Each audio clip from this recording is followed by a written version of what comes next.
Mister beast নামটাই যথেষ্ট তাই না? এই মুহূর্তে পৃথিবীর সবচেয়ে বড় ইউটিউবার, কিন্তু তার ভিডিওগুলো শুধু ভাইরালই হয় না, এগুলো এক একটা সাংস্কৃতিক ফেনোমেনন। তো আজকের এই আলোচনায় আমরা তার দুটো বিশাল হিট ভিডিও ব্যবচ্ছেদ করে দেখব এ অবিশ্বাস্য সাফল্যের পিছনে আসলেই কোনো নির্দিষ্ট ফর্মুলা আছে কিনা। আচ্ছা, ব্যাপারটা কতটা বড় তা বোঝানোর জন্য শুধু একটা তথ্যই যথেষ্ট। তার একটা ভিডিওতে যতজন ক্রিয়েটর অংশ নিয়েছিলেন তাদের সম্মিলিত সাবস্ক্রাইবার সংখ্যা 1 বিলিয়নেরও বেশি। ভাবা যায় এটা আর শুধু একটা ইউটিউব ভিডিও নয়, এটা তার চেয়ে অনেক বড় কিছু। এই সংখ্যাটাকে আসলে দেখিয়ে দেয় যে আমরা কতটা বিশাল একটা বিষয় নিয়ে কথা বলছি। তাহলে আসল প্রশ্নটা কি দাঁড়াচ্ছে? এই যে এত আয়োজন, এত উত্তেজনা, এটা কি শুধুই টাকা আর ক্যামেরার খেলা, নাকি এর গভীরে আসলেই এমন একটা পরীক্ষিত ফর্মুলা লুকিয়ে আছে, একটা নীল নকশা যেটা বারবার ব্যবহার করেই এই সাফল্য পাওয়া সম্ভব? চলুন আমরা ঠিক এটাই খুঁজে বের করার চেষ্টা করি। চলুন তাহলে এক ঝলকে দেখে নিই আজ আমরা কি বিষয় নিয়ে কথা বলবো।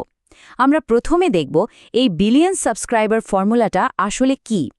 তারপর এর তিনটা প্রধান উপাদান চরম ঝুঁকি, মানবিক ড্রামা আর ননস্টপ পেসিং ভেঙে দেখব। শেষে এর পেছনের বিজনেস মডেলটা আর এটা আমাদের বিনোদনের ভবিষ্যৎ কি না তা নিয়েও কথা বলবো। তো এই ফর্মুলাটা বোঝার সবচেয়ে ভালো উপায় কি? দুটো একেবারে ভিন্ন ধরনের ভিডিও তুলনা করা। একদিকে আছে 50 ইউটিউবার্স ফাইট ফর $1 মিলিয়ন, একটা ধুন্ধুমার প্রতিযোগিতা। আর অন্যদিকে 7 days stranded on an island, একটা সার্ভাইভাল স্টোরি। বাইরে থেকে দেখতে একদম আলাদা, তাই না? কিন্তু আমরা দেখব এগুলোর ভেতরে কিন্তু একই ব্রেন কাজ করছে, একই স্ট্র্যাটেজি। ফর্মুলার প্রথম আর সবচেয়ে জরুরি উপাদানটা কি? এক্সট্রিম স্টেকস বা চরম ঝুঁকি। মানে প্রত্যেকটা ভিডিওর মূলে এমন একটা পরিস্থিতি তৈরি করা হয় যেখানে বাজিটা এত বড় থাকে যে আপনি চাইলেও চোখ ফেরাতে পারবেন না। এই ঝুঁকিটা হতে পারে টাকার, আবার হতে পারে জীবনের। আর দেখুন, পুরো খেলার শুরুটা হয় খুব সাধারণ একটা জিনিস দিয়ে, $1 মিলিয়ন। এই অঙ্কটা সবাই বোঝে, তাই না? এটা একটা স্বপ্ন, একটা জীবন বদলে দেওয়ার মতো পুরস্কার। আর ঠিক এই বিশাল অঙ্কের টাকাটাই পুরো প্রতিযোগিতাকে একটা বাস্তব ভিত্তি দেয় আর আমাদের মতো দর্শকদের আবেগের সাথে সরাসরি জুড়ে দেয়। ব্যাপারটা আরও মজার যখন আমরা দেখি এই ঝুঁকি তৈরির কৌশলটা কতটা ভার্সাটাইল।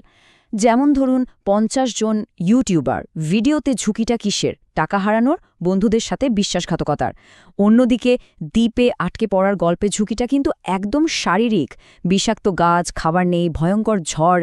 মানে দুটোর সম্পূর্ণ আলাদা জগৎ, কিন্তু মূল কৌশলটা একই। এমন একটা পরিস্থিতি তৈরি করো যেখানে হারানোর ভয়টা একদম রিয়েল আর তীব্র।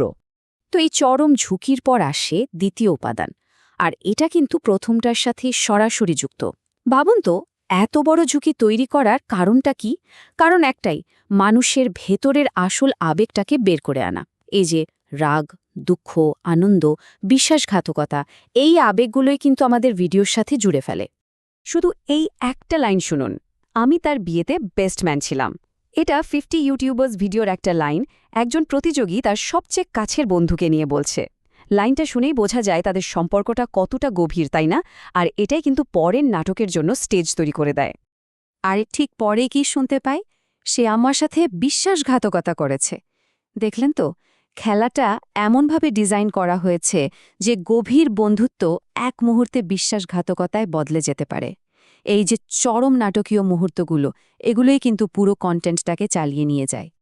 তবে নাটকীয়তা মানেই কিন্তু শুধু ঝগড়া বা বিশ্বাসঘাতকতা নয়। দ্বীপে আটকে থাকার ভিডিওর এই কথাটা শুনুন, জায়গাটা জঘন্য, আমি মিথ্যা বলবো না, আমি অসুস্থ, আমি ক্লান্ত, আমি বাড়ি যেতে চাই। এই যে কষ্ট, ক্লান্তি, অসহায়ত্ব, এই কাঁচা আবেগগুলোও কিন্তু ড্রামার অংশ। আর এটা এই চরিত্রগুলোকে আমাদের কাছে অনেক বেশি বাস্তব আর আপন করে তোলে। এবার আসি ৩ নম্বর উপাদানে, আর সেটা হলো একটানা গতি। মানে থামার কোনো উপায় নেই। এই ভিডিওগুলোতে ১ সেকেন্ডের জন্য বোর হওয়ার সুযোগ দেওয়া হয় না। এই যে ননস্টপ অ্যাকশন, এটাই দর্শকদের স্ক্রিনে আটকে রাখে। যেমন 50 ইউটিউবার্স ভিডিওটার প্রথম ২৪ ঘন্টার কথা ভাবুন। একের পর এক চ্যালেঞ্জ আসছেই, কখনো ফ্রি থ্রো তো কখনো কুকি কাটা, তারপর জেঙ্গা। নিঃশ্বাস ফেলারও সময় নেই। এই যে অসম্ভব ফাস্ট পেস, এটাই একটা অ্যাড্রেনালিন রাশ তৈরি করে, যা আমাদের শেষ পর্যন্ত দেখতে বাধ্য করে। এই ঠিক উল্টোটা দেখুন দীপের ভিডিওতে। সেখানে তো আর এত অ্যাকশন নেই, ব্যাপারটা বোরিং হয়ে যেতে পারত, তাই না? কিন্তু না, সেখানেও একটা গতি তৈরি করা হয়েছে একটা দৈনন্দিন রুটিন দিয়ে। ঘুম থেকে ওঠা, তারপর চারপাশের পরিস্থিতি নিয়ে অভিযোগ করা, প্যাকেট থেকে খাবার খাওয়া, আর তারপরই দিনের আসল সংকট বা অ্যাডভেঞ্চারের শুরু। এই রুটিনটাই একটা গল্পের মতো কাজ করে আর ভিডিওর গতি ধরে রাখে। ফর্মুলার এই ৩টা উপাদানের পর আসে ফাইনাল পিস, আর সেটা হলো ব্যবসা। কারণ এই যে এত বড় আয়োজন, এটা শুধু বিনোদনের জন্য বিনোদন নয়, এর পেছনে একটা বিশাল আর অত্যন্ত লাভজনক বিজনেস মডেল কাজ করে। আর সেখানে ব্র্যান্ড প্রমোশনকে গল্পের সাথে এমনভাবে মিশিয়ে দেওয়া হয় যা চোখেও পড়ে না। এই যেমন দেখুন, স্যামসাং, ওয়েস্টার্ন ইউনিয়ন বা ফিস্টেবলস আর প্রাইমের মতো ব্র্যান্ডগুলো, এগুলোকে ভিডিওতে এমনভাবে ইন্টিগ্রেট করা হয়েছে যেন এরা গল্পেরই একটা অংশ। মানে এটার আলাদা করে বিজ্ঞাপন মনে হয় না, বরং কন্টেন্টেরই একটা পার্ট হয়ে যায়। এর সবচেয়ে ভালো উদাহরণ সম্ভবত এই লাইনটা। ডিল অর নো ডিল খেলার সবচেয়ে টেনশনের মুহূর্তে একজন প্রতিযোগী তার ব্রিফকেসটা নিতে যাচ্ছে, আর ঠিক তখনই তাকে জিজ্ঞেস করা হচ্ছে, Marques, Samsung Galaxy Z Flip 6 ফোনটা নিয়ে তোমার কি মত? ভাবুন একবার, বিজ্ঞাপনটা নাটকের এমন একটা অংশে ঢুকে গেছে যে ওটা স্কিপ করার কোনো উপায় নেই। তাহলে আমরা কি দেখলাম? আমরা ফর্মুলার প্রত্যেকটা অংশকে আলাদা করে বুঝলাম। প্রথমে চরম ঝুঁকি, যা থেকে তৈরি হচ্ছে মানবিক ড্রামা। এরপর আছে একটানা গতি, যা আমাদের মনোযোগ ধরে রাখছে, আর এই সব কিছুর পেছনে রয়েছে একটা নিখুঁত বিজনেস ইঞ্জিন। তাহলে পুরো ব্যাপারটাকে যদি একটা সহজ সমীকরণে ফেলতে চাই, তাহলে কি দাঁড়ায়? মিস্টার বিস্ট ফর্মুলা মানে হল চরম ঝুঁকি প্লাস মানবিক ড্রামা প্লাস ননস্টপ গতি আর তার সাথে নিখুঁত বাণিজ্য। এই 4টা জিনিস যখন একসাথে মেশে, তখনই তৈরি হয় এমন একটা অভিজ্ঞতা যা আজকের জেনারেশনের দর্শকদের জন্য একদম পারফেক্ট।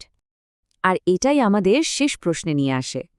এই যে ফর্মুলাটা আমরা দেখলাম, এটা কি শুধু ইউটিউবেই সীমাবদ্ধ থাকবে, নাকি এই হাই স্টেকস, ব্র্যান্ডকে সাথে নিয়ে চলা আর তীব্র আবেগের বিনোদনই আমাদের সিনেমা, টিভি, মানে সব ধরনের মিডিয়ার ভবিষ্যৎ হয়ে দাঁড়াবে? এর উত্তরটা বোধহয় সময় বলে দেবে।